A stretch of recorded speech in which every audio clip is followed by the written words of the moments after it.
today, not today, not today, not tomorrow. Get out my way, please. I'm trying to get paid. Not today, not today. Welcome in. We are Bully the Board. We have a very special week 3 planned for you. Unfortunately, today we are missing Kevin. He's not in the house. He is doing some traveling. We will miss him. But Steve, how you feeling? We are week 3, 3 weeks in. It's been a crazy season. I mean, how are you feeling? Yeah, I mean, ups and downs, man. My body is going through it. You know, we were out at the Bama-Texas game. We'll talk about that a little bit later. Back-to-back bachelor parties, and then just the sheer thrill of college football. But this is what I missed. You know, I no place I'd rather be. How about you? Yeah, no, it's a gauntlet, no doubt about it. We're going to get into it in Tuscaloosa. What a environment.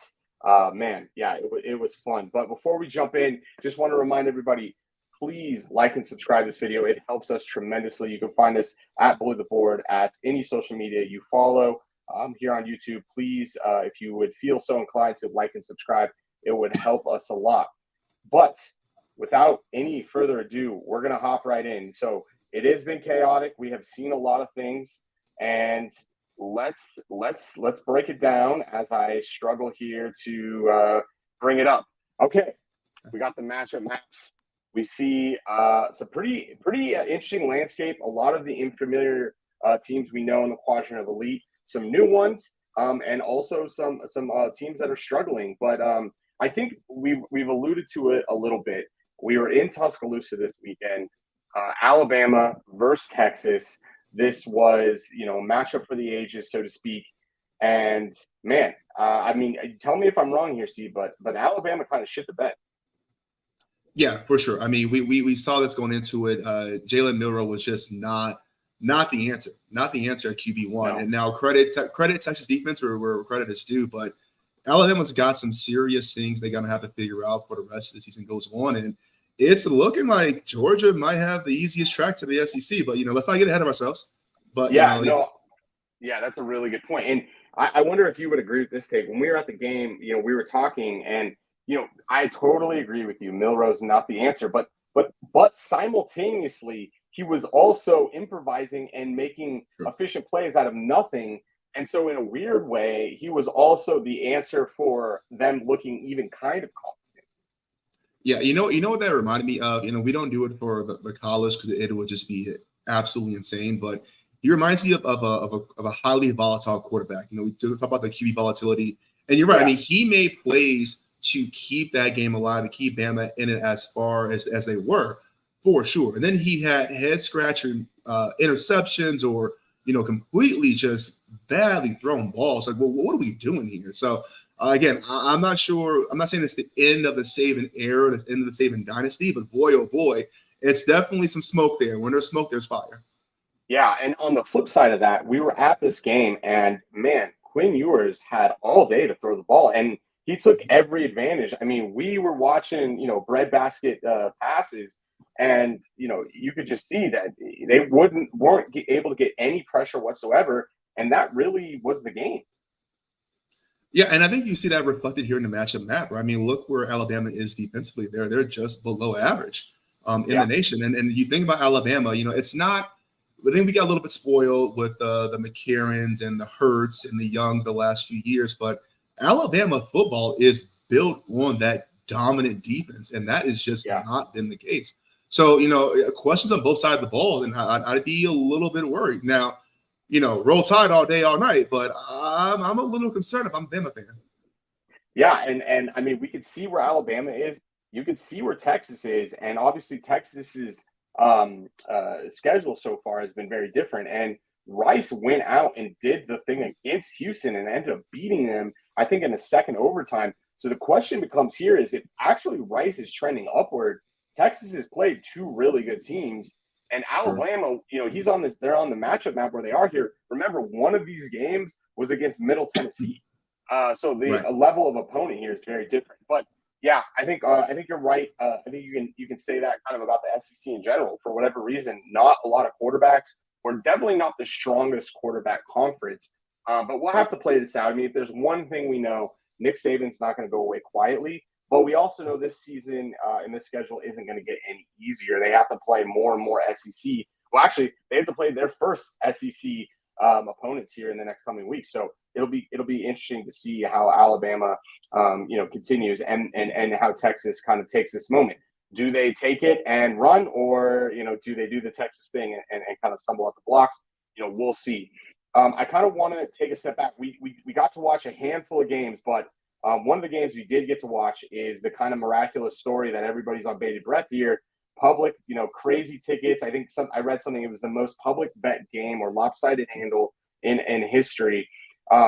Buffalo. That game was in Colorado or in Denver. Yeah. They're hosting Nebraska, but I have to say they look pretty damn good. Yeah, and like I said, give credit where credit is due. Week one, we always talked about TCU. They're definitely overrated. They were a Cinderella story last year. Not really surprised that Colorado put the beat down on a team that probably just isn't going to be that great this year. But I'm not saying that Nebraska is a juggernaut, but consistency speaks for itself, and they also show that they're in a different class. And Colorado deserves to be ranked, and I'm really excited to see what they do. And I think we can safely say it's more than just hype. Yeah, and we'll talk about it a little bit. It may be one of the games we talk about, but this opened at 19 has moved to 24. And I was quite excited. We didn't get to bet opening lines this week because of travel, but our model really loved the 19. And I was like, okay, it's the model is trying. I mean, one thing I want to show, though, for, a 12-game rolling average is, it does take a little bit of time if you come from the camp of like a Basie and Pryor for some of these teams. You can still see Colorado is, in the pole position for one of, if not the worst teams in the nation. Obviously, that's probably not the case. What we knew of teams last year and when we're trying to handicap them going into these early weeks, it's something we need to be, balancing, because if we only use a 12-game rolling average, we're obviously very wrong for Colorado versus where we see them here. They have vastly improved their offense and defense, quite frankly. So it'll be interesting to see. I think not much of a test this week. They're going in hosting, I believe, Colorado State. Yeah, and if you go back to that rolling average, guess who's dead last? Colorado State, right? And to your point, you definitely, the first few weeks are definitely a little tricky, right? Turnover on rosters, different styles. And Colorado is the case study for that because of what they've done in the transfer portal, unlike any other team in NCAA. Colorado State, though, has been a bottom feeder pretty consistently. So, I don't know how excited I feel about 24, but, the 19, I definitely would have loved that. A 3-score game, a beatdown on a perennial underachiever that has blowout written all over it. Yeah, and College Game Day. I mean, they're not going unnoticed. They're on everybody's radar. They were on everybody's radar last week.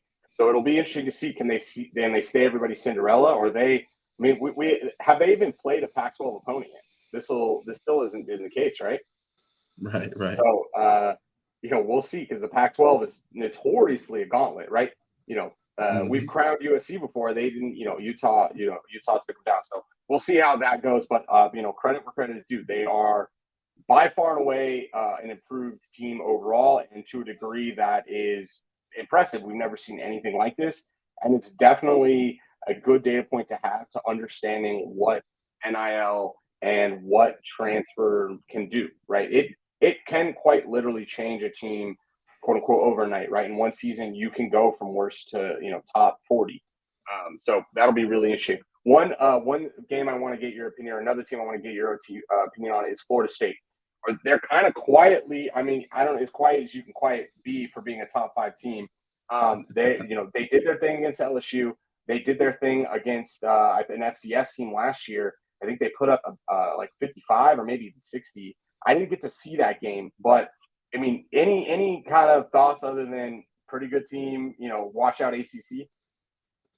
No, I we talked about this briefly when we first started this a couple weeks ago, but I still stand by this. The ACC is FSU's to win, and we'll talk a little bit later when we go into the matchups this week. But I'm down on Clemson, and listen, I know they had a big game and they scored 66 points, against a pretty bum team last week. But the Florida State is not only doing what they're supposed to do, but they're handling all the expectations with it. They're not shying away from the moment, which is exactly what we expected to happen. And yeah, I'm excited if I'm a Seminoles fan. Yeah, yeah. I think you're right. There's really nothing nuanced to say here. They're whooping ass, and like that's all you can expect for right now. I mean, and the LSU win is so big. I still have to say I have questions, and we're going to talk about it for week 3. Like, is LSU good? Like, I'm a little concerned now. They obviously did their thing, but in week 2. But again, inferior opponent here. I have to say that FSU loss is still confusing to me. And I mean, you're seeing where they're hanging out. This is interesting. This is a team that is really, really struggling on defense. They're a bottom 20 or bottom 20 team on defense, and that's to be concerning as you go into the SEC, where teams are going to have good offenses and defenses. So, we'll keep an eye out there. The last team I want to talk about on the matchup map is Ohio State. We talked about it. Is it time to freak out? Is it not time to freak out? They started really slow. I don't remember if they ended up covering that game, but is your fear still bubbling there if you're an Ohio State fan? Are you feeling any better after week 2? No, I'm not. They won 35-7 against Youngstown State, which again, that's what they're supposed to do. And honestly, that's a little underwhelming, right? And not that I don't discredit them for not putting up 70 or whatever. It's not necessarily that, but they really haven't had this test here that really makes me think. For again, having being dubbed the best receiving room in the country, I really haven't seen much to really inspire a lot of confidence here. So I think once we really get into Big Ten play, and Big Ten is notorious for really good defenses, right? Look at the Michigans. Look at the this is going to be a tough conference, and I'm not sure Ohio State is going to be able to rise to the cream of the crop. So we'll see. Time will tell. Well, and next week I believe they play Notre Dame, and look where Notre Dame is. I mean, that Sam Howell edition is looking like the real deal, and Notre Dame looks scary. I mean, they whooped that ass even with a delay in an NC State defense that is supposed to be really good. I mean, we talked a little bit about when we were together, not a big angle guy, but one of the angles I really liked in that game was, Notre Dame's really good, but Sam Howell's already played, because he was at Wake, he's played NC State twice. He knows that defense. He knows their tendencies. And I don't know, they're getting a lot of momentum. I mean, Ohio State loses, I think that's at Notre Dame, I believe, as well. I mean, they may have the flames, the pitchforks ready to go, week 4. So that's another one to keep an eye on. And then Michigan is kind of just, I don't want to say quietly, but quietly just doing their thing. And look where they're at. I mean, they haven't taken a step back. They've had easy games, yes, but they're just kind of handling business methodically. I agree with you. I don't know if it's time to hit the eject button here, of course, but I don't know. This is kind of shaping up more and more. Like maybe Michigan is really in the pole position to take the Big Ten on, and then look out for Penn State. Like Penn State's also doing their thing and has the talent to kind of rival those to the So very interesting. Very interesting landscape. Obviously, we're 2 weeks in. We have a whole lot of more games to go. And I would say these things start to kind of level out at week 4 or 5, right? That's where we have both conference, wins and losses and games, and non-conference, and you can kind of average out overall opponents and things like that. So you'll start to see them kind of look a lot different in maybe week 3 or 4 or 5, and then they'll start to settle. We still have the snapshot here, the last 12 games. Teams are on the move, right? We know Ohio State maybe isn't as good as they were last year on offense. Oregon, SC, Washington, maybe just as good. Still questions about LSU. And then, Alabama, the question marks that we kind of went over. So let's just do a quick recap of week 2. So week 2 was a profitable week for us, which we are happy to always see. The model really had a pretty good week, and we were able to see a number of games closing line value. So that's kind of always what you're hoping to hear or hoping to see. So just quick recap. We had Tulsa 35.5. That wasn't an easy cover, I would say, or a not stressful cover, but it got there. And I know you were high on Air Force. What did you get the chance to see or watch after the fact? Any Air Force clips or anything like that? Not much, but I did see a little ESPN whatever here and there. But that was a game where Air Force just started off slow. And I will say, give credit where credit is due again. Sam Houston State defense for 2 weeks in a row looks a lot better than advertised. So I gotta say, definitely thought it was a little bit of a fluke. Their offense, as you can see, is the worst in the nation going through week 2, but their defense looks to be pretty damn good. And so Air Force actually started off slow in the first half, went up 10, had the ball, had a chance to score, but courtesy and etiquette, they did nail it out. So that was kind of unfortunate. Same thing with UCF. UCF was, they were kind of battling back and forth, ended up kicking the game-winning field goal to win by 2 instead of 2.5. So that was a heartbreaker. No excuses, but right on the cusp of having a really great week. But that's why we play the game. Yeah, and one of the games, one thing we always do with the model, right, is we look at what our model has, what's the market have, and we obviously regress our number to the market to some degree. But we want to always understand our raw number. Why is it getting to what it's getting to? Because when there's huge differences, there's a couple of reasons why there are differences, right? There's differences because there's truly an edge, and there's differences because your model is not incorporating something that's really important. Cincinnati is one of these games where our model, it jumped out, and it had Cincinnati winning this game, and lo and behold, they did. Cincinnati is an interesting team. I think they have have a pretty high blue chip ratio. They obviously have a new coaching staff coming in, but they looked pretty. I didn't get to watch the game, but from the box score, they looked pretty damn good in that game, and not only cover the 8, win outright. Are you kind of, is this on your team on your radar? Where are they at on the matchup map to keep kind of betting? Yeah, no, definitely something. The quadrant of elite right there. Yeah, definitely someone I want to keep a clear, close eye on, because I think, like you said, they are falling under the radar. And then there's a couple teams like that. There's the Oklahomas. You're all over that. And I know they're a ranked team, but I would put Notre Dame up there as well as a team that's not really in a lot of love right now, but just seems to be chugging pretty methodically. So Cincy is definitely one I'm very interested in, especially going up against Miami, Ohio next week. That would be a good matchup. Yeah, it's one I have circled to bet. The market's moved. It's moved down. It opened at 16. There are 14 and a halves all day. I'm going to wait to bet that a little bit closer. The kind of old adage, bet dogs late, bet favorites early. For whatever reason here, the kind of the market's looking this not as a dog, but not as a slam dunk favorite. So really want to pick that up. If I get a 13 and a half, I will eat that up all day. But you alluded to it. We had Oklahoma. We talked about Oklahoma last week. This is one of my teams that I have my eye on for how can I get I want to look for what the model is showing me there. And when I see edges based off matchups, I'm going to jump on that. The model only had a 1% edge last week, but I think that this roster is stacked head to bottom. I mean, this is 4 or 5-star recruits all day. I mean, even their, punt returners and kickoff teams are going to be the elite athletes. And I think this is one of the strongest rosters in the United States. So I'm not surprised that Oklahoma went into an MSU team, SMU team that isn't, bad by any stretch of the imagination, but was able to kind of dominate and kind of pull a little bit of a rabbit out of a hat there in the 4th. So happy to see it. Happy to see a profitable week 2. That's what we're always looking for. How do we use the model to find alpha? How do we, quantify our edges, and how do we make money at the end of the day, right? That's what we're, on the, at the whole point of building a model and using analytics is to help you win, right? And what other, there's only one metric to measure that, and that's unfortunately, do you win or do you lose? Still have a long season to go, but we're happy to have the winning weekends when we get them. Steve, any games we didn't talk about that were super excited to bet on that covered for you in week 2?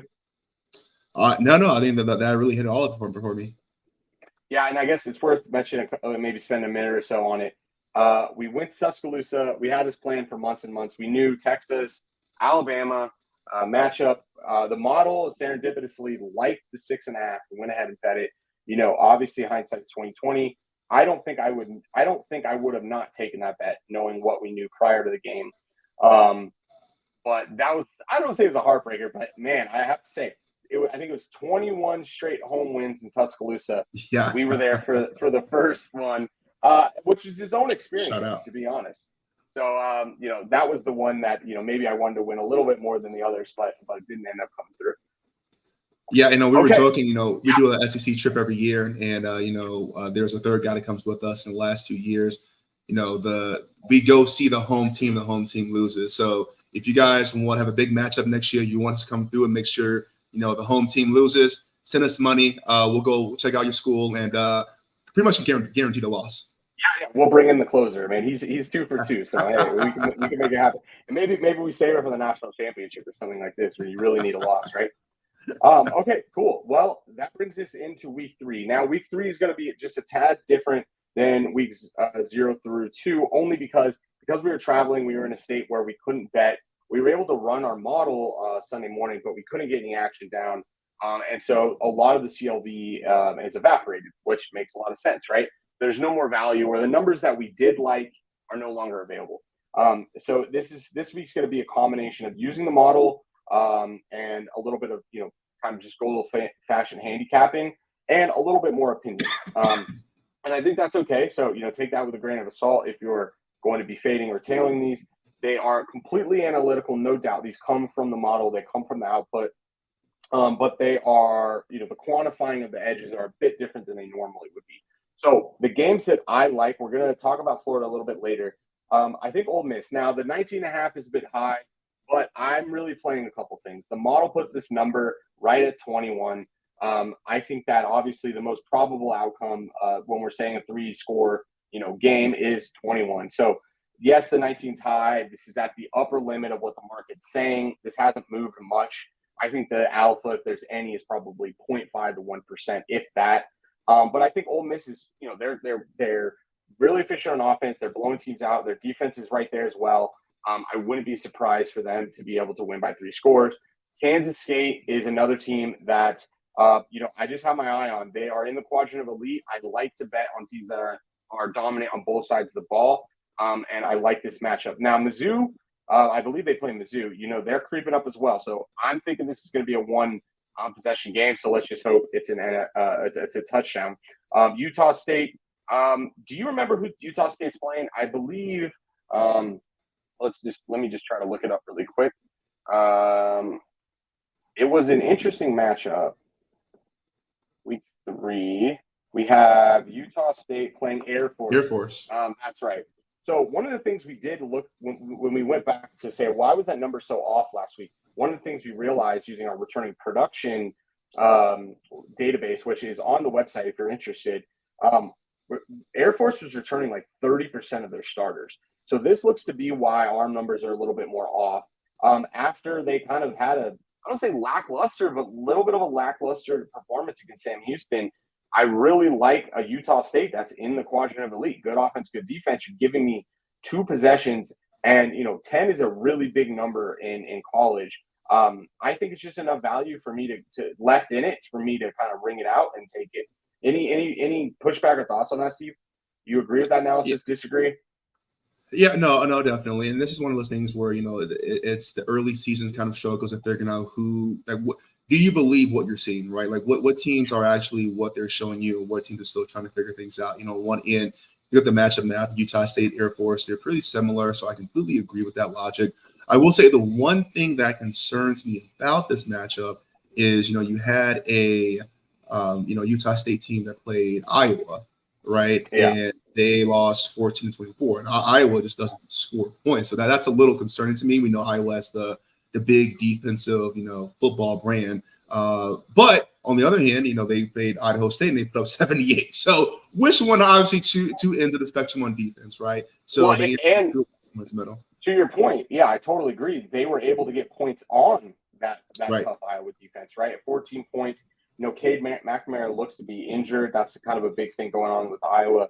So yeah, I think 10's too many. Would I be surprised if Air Force wins this by 1 possession? Not at all. I just think that 2 possession mark really is the key for me. Okay, moving on along. Georgia. Look, and I will say, sorry, sorry, a little bit of lag on here, but I will say, to that point, one thing I do agree that 10's a little much for my liking, which is why I like Utah State bet. But go through. Air Force just had a very tough game against the Sam Houston State, where Utah State has a better defensive EPA, and so the script has already been set. You know what I mean? So again, it's tough to see like who do you really believe in what the teams are showing you through 2 weeks? But all the makings are there where, 10 points seems to be a lot for a team that is built statistically to keep this game very close. Yeah, exactly that. I mean, for a matchup map, we're going to talk about one game, Florida, Tennessee, where they're about the same distance and we only see a one possession spread. So I think that 10 is just too much for how kind of close these teams are in efficiency on both sides of the ball. And that's really why I like that bet. Okay, Georgia, this one's, I would say, probably the most art. Our model puts the number at 30 for Georgia. What realistically, more than probable, that's going to just be a 4-possession game, 28 points. I'm just going to take the 27 and a hook. That's where the market's currently at. I won't be surprised come kickoff this closes right on the dot at 28. But I think probably right on the dot at 28 is the exact number. And I'm just really kind of just saying, hey, look, I think Georgia is going to have a little bit of an easier schedule. The only thing they're going to have on their resume is just beating the teams they're supposed to beat in really, really, dominant fashion. And I think 4 possessions is what the model likes. I, can grab it right at that, right under 4 possession number, assuming college kickers make all their PATs. I think this is not a slam dunk, not a lock or anything like that, but I think it's just a combination of where the number lands and where you can get it. Yeah, 100% agree. This is one of the ones too where 20.5 gets me a little worried, but 27.5 I love. I think you're spot on. 28 is probably that number there. In Georgia, listen, they this is what they do, right? This is not new to them. They go in, take care of business in game they're supposed to take care of, and I expect more of the same. Yeah, go Dogs. All right, and then Cincinnati, we talked about it. I'm high on this team. Like I said, right now the current number is 14. I did take some 14 last night. I'm hoping the market gives me a 13.5. I want to go dare I say nuclear on a 13.5, and I'm willing to die on this hill. I just think this is a classic modeling thing where if you use priors and they're too strict, if you're using a model that looks like this, it is really, really, really difficult to measure quick changes from teams. We're seeing it Colorado. I think Cincinnati is a team that no one's talking about where this is going on. And I think that the market is saying, no, they're not that good, but they are. Now I'm willing to die on this hill. So we'll see. But right now, 14 is the number. I've taken it. I'm just hoping that I can get 13.5, and I will eat that all day. All right, Steve, let's hop into your picks.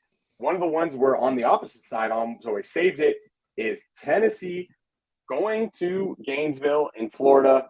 Man, I'm really curious to hear what you're going to say. I don't think we're going to be far off here. I just think this is a 1-possession game. And if I could get the 7.5, I take it. It doesn't exist because it already got bet up. Basically, it's all sitting at 6.5. The market is saying this is going to be a 1-possession game. There was one last-second 7 available, so I went ahead and bet Florida plus 7. But I really, truly believe the number is just 7. So I really love to hear your analysis on why you like Tennessee so much.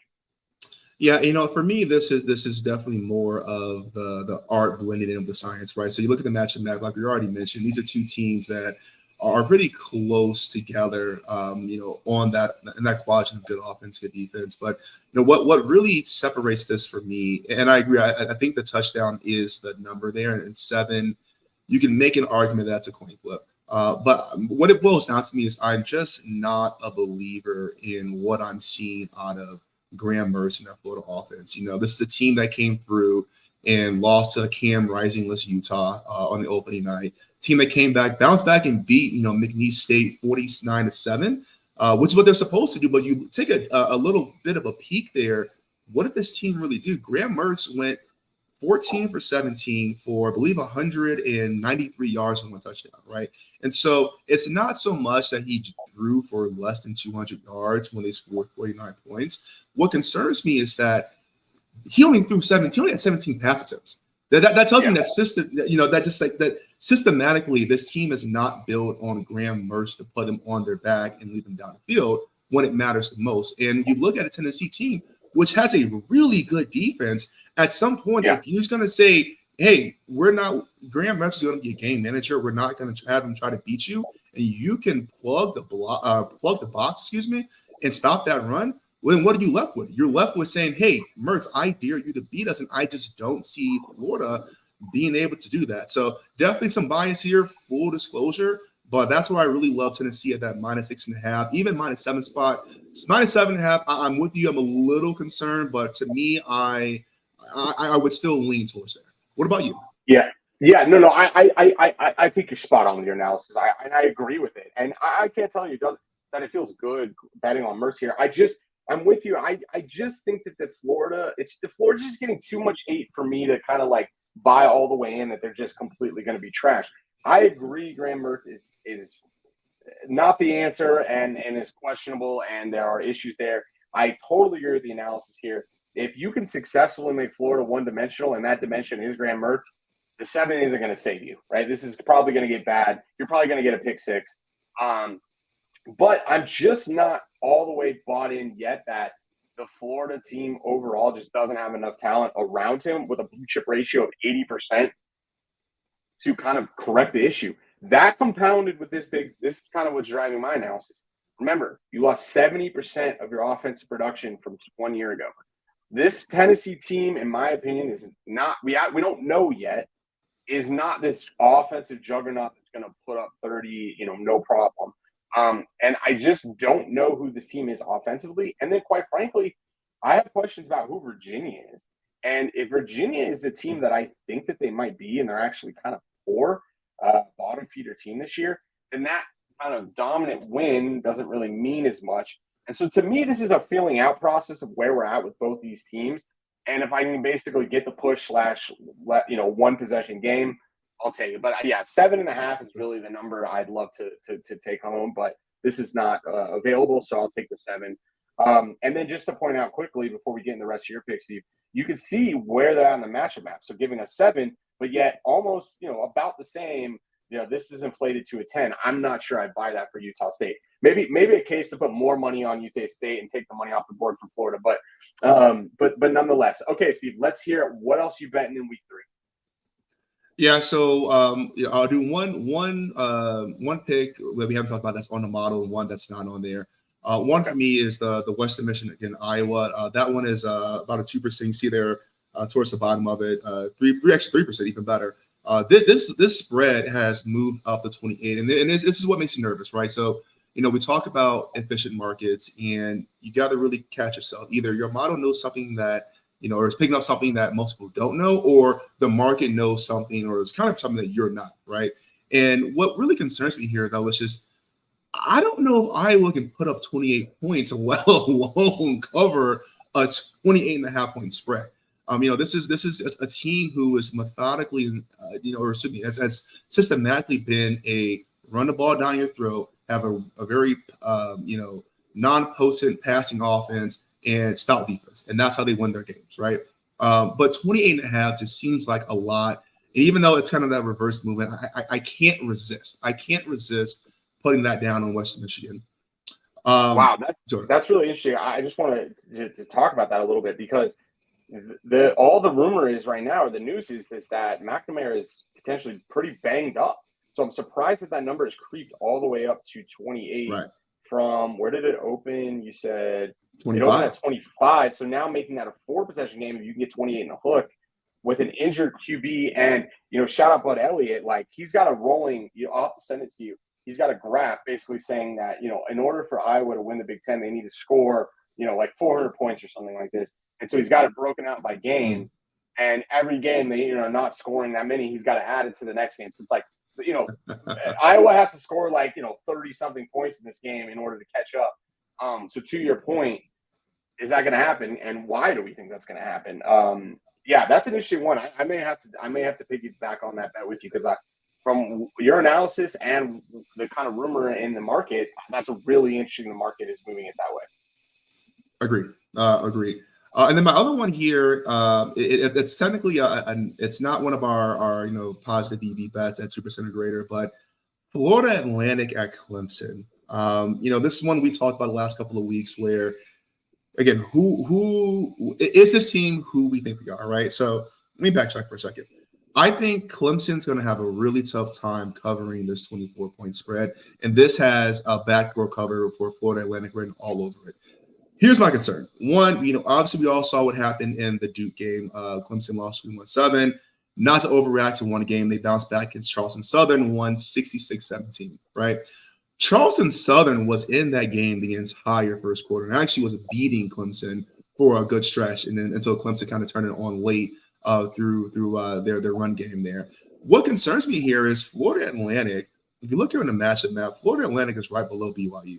So they're a really good defensive team. Oh, wow. Who's not that far off offensively from where Clemson is at. Now, am I saying FAU is going to have the upset? No, I'm not saying. I'm not especially not with Clemson at home. But 24 points, I have a tough time swallowing that pill. Yeah, leave the back door open, maybe wide open, maybe the front door too. Yeah, yeah. And so the model actually puts this right at 24 being the number, which is why it's not technically a bet for us. But I think there's some room here for sure. Look, a model isn't going to know that something's going on at Clemson. Something is off, whether that's Dabo. I mean, they did so much in the offseason, new offense. I had it wrong. I'm thinking DJU's the problem. This guy's slanging the ball at Oregon State. I mean, he's the savior. Is something really wrong with Dabo? I mean, they went and got TCU's offensive coordinator. That ain't translating. Questions. I think this is a good example of using the model. Hey, we're at the top of an analytic number, and that's if everything is, chugging along and there aren't any issues. I think that there's some issues here, and this is not, passing the smell test. I think it's a really smart bet. And, so if you can get a 24.5, 25, I mean, we'll see how the market, right? Because this may creep up because Clemson's a brand name, right? And they're going to go beat up on little old FAU. I mean, FAU's made us a lot of money this year. That's right. Shout out to their basketball team. So I guess let's keep in the theme. I like that bet. All right. Anything else, Steve? Those are my big ones. I definitely have a lot of interest going into week 3 here, but those are the ones I feel week 2, excuse me. That's what I feel the most excited about. Yeah, I'm with you. I think one of the big ones I'm like I said, I'm really, really keen on is Cincinnati. If I can grab it at 13.5, is something I'm willing to say. I think that the market is not taking something into account, and they're not moving this number fast enough for Cincinnati. So I think that's probably the one I'm going to be the most aggressive with if I can get the 13.5. And I'm really curious to see if I can bet on a Georgia to be dominant. I'm really curious if in the past couple of years we've learned, you can kind of just go to Georgia and say, hey, they're going to get it done. This team is they're just dominant. They just have a switch. Are we able to kind of identify those teams now? And, you want to look for these teams in the quadrant of elite. One of the other things I love to do is, can you find matchups where the team is better on offense and defense, right? So the matchup is always going that way, right? Is it diagonally up? Because you're not only getting a team that's better on offense, you're also getting a better defense, right? So you can get a little bit more synergy. I think those are the other things. And then overall, week 3, just more data for us is going to allow our model to perform better as we get a little bit more stability. We get a little bit more into teams as they play in their conferences, and we kind of adjust these numbers for strength of opponent kind of thing naturally as they play similar talent. Any big things for you in week 3 that you're excited for? I'm really just excited to see more of kind of figuring out who these teams are. I love the idea that we're getting a lot of value before the public really recognizes that there's value there, which is kind of the whole point of having a model. But I want to really get that clarity as we kind of go into conference play in a couple of weeks. Who's who? Who are the pretenders? Who are the contenders? And can we continue to kind of get that closing line value by jumping on this early? Yeah, couldn't have said it better myself. Well, that is all for us today for Bully the Board. We are wishing you a very, very successful week 3. We hope you get all of your bets and they all win. Let us know in the comments. Are you tailing? Are you fading? What do you like for the model? Are you using the model? Do the matchup maps help? Let us know. Remember, please write, like, and subscribe. It helps us tremendously. But without further ado, thank you all and good luck this week.